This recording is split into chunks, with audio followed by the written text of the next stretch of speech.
একজন ব্যবসায়ীর একটা ছোট্ট কথা এক ভিক্ষুকের জীবন পাল্টে দিয়েছিল। প্রিয় দর্শক, ব্যবসায়ী শুধু সে ভিক্ষুককে বলেছিল, তুমি হুইল চেয়ারে আছো, কিন্তু তোমার হাত, তোমার মাথা, বুদ্ধি, এই শক্তিগুলো ব্যবহার করে অনেক কিছু তুমি করতে পারো।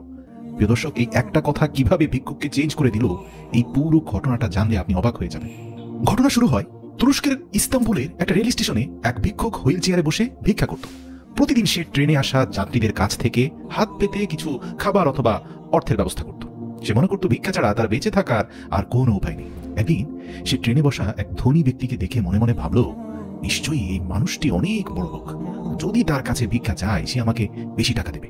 তো অবশেষে সেই ধনী মানুষের কাছে গিয়ে সে ভিক্ষা চাইল এবং তিনি উত্তরে বললেন, তুমি কি শুধু মানুষদের থেকে চাও? কখনো কি কাউকে বিনিময়ে কিছু দিয়েছ? ভিক্ষুক বিস্ময়ের সাথে বলল, কেন জনাব, আপনি কি দেখতে পাচ্ছেন না আমি হুইল চেয়ারে বসে আছি, আমি অক্ষম, আমি কিভাবে অন্যদের কিছু দিব? দেওয়ার সামর্থ্য থাকলে তো অবশ্যই দিতাম। ধনী ব্যক্তি বললেন, কিন্তু এই হুইল চেয়ারে থাকা অবস্থায়ও তোমার ব্রেন কাজ করছে, তুমি আমার প্রশ্নের উত্তর ব্রেন খাটিয়ে দিতে পারছো, হাতগুলো নাড়াতে পারছো, কথা বলতে পারছো, কাজেই তুমি তোমার এই শক্তিগুলো ব্যবহার করে কিছু না কিছু তো দিতেই পারো, শুধু চাওয়া নয়, তোমার দেওয়া উচিত। এরপর সেই ধনী ব্যক্তি ট্রেন থেকে নেমে চলে গেলেন। কিন্তু ভিক্ষুক তার কথা ভেবে সারা রাত পার করে দিল।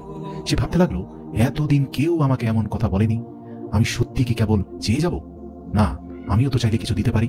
মানে আসলে সেই ভিক্ষুকের অন্তরে নিজে থেকে কিছু করার অনুপ্রেরণা ছিল, কিন্তু সে সবসময় ভাবতো, আমার দুটো পা নেই, আমার পক্ষে তো ভিক্ষা ছাড়া আর কিছুই করা সম্ভব নয়। কিন্তু সে ব্যবসায়ী তাকে স্মরণ করিয়ে দিল, পা না থাকলেও তোমার ব্রেন কাজ করছে এবং তুমি খুব সুন্দর করে কথা গুছিয়ে উত্তর দিতে পারছো, কাজে এই শক্তিটা দিয়েও অনেক কিছু করা যায়। ব্যাস, ভিক্ষুকের অন্তরে চিন্তার জগতে নতুন খেলা শুরু হলো। 2 দিন ধরে সে সেই প্রশ্নের উত্তর খুঁজে বেড়ালো। একসময় তার চোখ পড়লো স্টেশনের পাশের কিছু ফুল গাছে, যেখানে প্রচুর ফুল ফুটেছিল। তখন তার মনে হলো, আমি যদি ভিক্ষার পরিবর্তে মানুষের হাতে একটি করে ফুল দিই তাহলে কেমন হয়? সে কিছু ফুল সংগ্রহ করলো এবং ট্রেনে উঠলো। এবার যখনই কেউ তাকে কিছু দিত, সে প্রতিদান হিসাবে একটি করে ফুল দিত। ফলস্বরূপ মানুষ খুশি হয়ে আরো বেশি দান করতে লাগলো। কিছুদিনের মধ্যেই সে বুঝতে পারলো তার আয়ের পরিমাণ বেড়ে গেছে, কারণ মানুষ এখন তাকে ভিক্ষুক নয়, বরং একজন ফুল বিক্রেতা হিসাবে দেখছে। আর ফুল এমন একটা বস্তু যার প্রতি মানুষের আবেগ এবং ভালোবাসা কাজ করে। এবার দেখুন, এই মাজুর ব্যক্তিটি সে ছোট ব্যবসা ধীরে ধীরে বড় করতে লাগলো। সে খুবই সুন্দর করে গুছিয়ে কথা বলতে পারত। সে স্টেশনের আশপাশের মানুষদের সঙ্গে চুক্তি করলো যারা বেকার ঘুরছিল, এবং ধীরে ধীরে সে ফুল সংগ্রহকারী হিসাবে 8-10 জনকে নিয়োগ দিল, যারা প্রতিদিন তরতাজা ফুল নিয়ে আসতো। আবার বিক্রি করার জন্য সে একটা মার্কেটিং ডিপার্টমেন্ট করলো, এরাও ভিক্ষুক এবং ভবগুরুদের মধ্য থেকে নিয়ে আসলো, সেখানেও 10-12 জন থাকলো। অল্প সময়ের মধ্যে সে বুঝতে পারলো, শুধু নিজেই ফুল বিক্রি করলেই হবে না, বরং অন্যদের কর্মসংস্থানের মাধ্যমে সে কিন্তু আরো বেশি উপার্জন করতে পারছে এবং বাকিরাও ভালো উপার্জন করছে। সে তার ব্যবসাকে আরো বড় করলো এবং ওই ব্যবসায়ীর বলা শিক্ষণীয় কথাগুলোকে স্টোরি হিসাবে মানুষদের কাছে প্রচার করা শুরু করলো। মানুষ যেন এই গল্পতে খুব মজা পেল। শহরে বিভিন্ন জায়গায় ফুলের দোকান খোলা শুরু হয়ে গেল তার, কারণ সবাই তার দোকান থেকে ফুল কিনতে চাইতো। তার প্রতি একটা সিম্পেথি তৈরি হয়ে গেল এবং তার অধীনে থাকা কর্মচারীর পরিমাণও বাড়তে লাগলো। এদের অনেকে এমন যারা আগে বেকার ছিল বা পথের ধারে দিন কাটাতো, এখন তার অধীনে শতাধিক কর্মচারী কাজ করছে, যারা ফুল সংগ্রহ, প্রক্রিয়াজাতকরণ এবং বিক্রির কাজে নিযুক্ত। তার প্রতিষ্ঠানের কারণে অনেক অসহায় মানুষ স্বাবলম্বী হয়েছে।